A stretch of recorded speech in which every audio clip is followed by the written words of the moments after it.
Assalamualaikum warahmatullahi wabarakatuh. Nama saya Najah Benzi Muhammad Syikri, memegang kad kecil di 202411100032. Takaran ladang kelapa.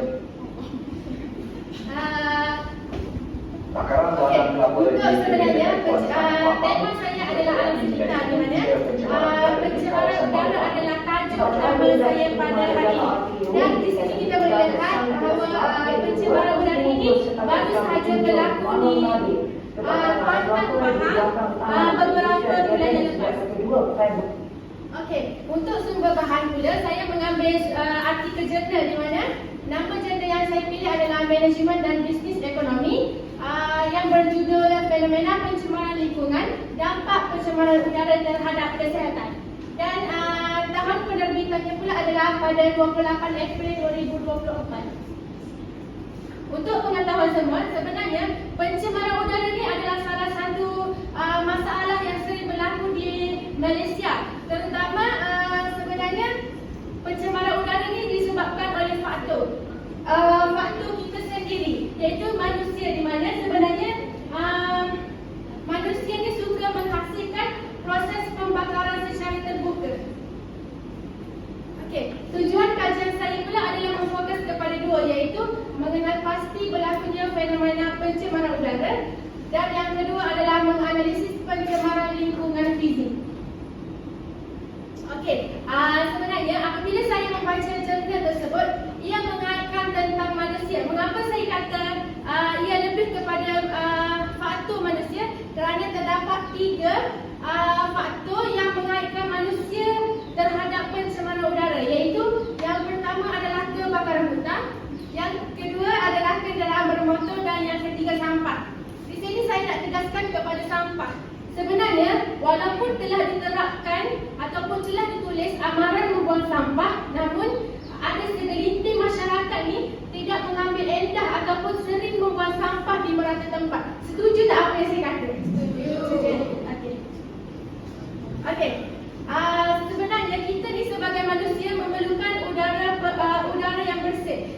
Di sini saya sertakan udara pencemar yang sering dijumpai dalam udara perkotaan, seperti PB.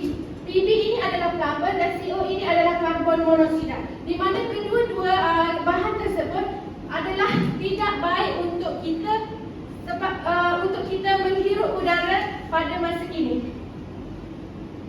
Dan kekuatan sumber bahan yang saya dapat adalah 2, iaitu penggunaan contoh yang dikemukakan jelas dan padat. Dan yang kedua adalah sumber bahan yang berfokuskan kepada topik yang sangat spesifik dan mendalam serta lebih terperinci. Dan kelemahan sumber bahan pula adalah menggunakan bahasa yang tidak formal, iaitu saya boleh lihat bahawa dalam jurnal tersebut ada ejaan yang tidak tepat. Dan yang kedua adalah hanya menggunakan teknik pengumpulan data secara deskriptif, di mana dalam jurnal tersebut tidak ada data secara penomboran dan kebanyakannya menggunakan kaedah karangan. Dan kesimpulannya adalah pencemaran udara ini sering berlaku dan memberi kesan kepada manusia, bukan kepada manusia sahaja tetapi kepada ekosistem ataupun kehidupan di negara ini. Jadi kemusnahan alam sekitar ni saya boleh rangkumkan sebenarnya pencemaran udara ini disebabkan kita sendiri, kita yang mengawal tingkah laku kita yang mengawal mesin-mesin tersebut. Dan itu sahajalah daripada pembincangan saya. Sekiranya ada soalan boleh diajukan. Terima kasih.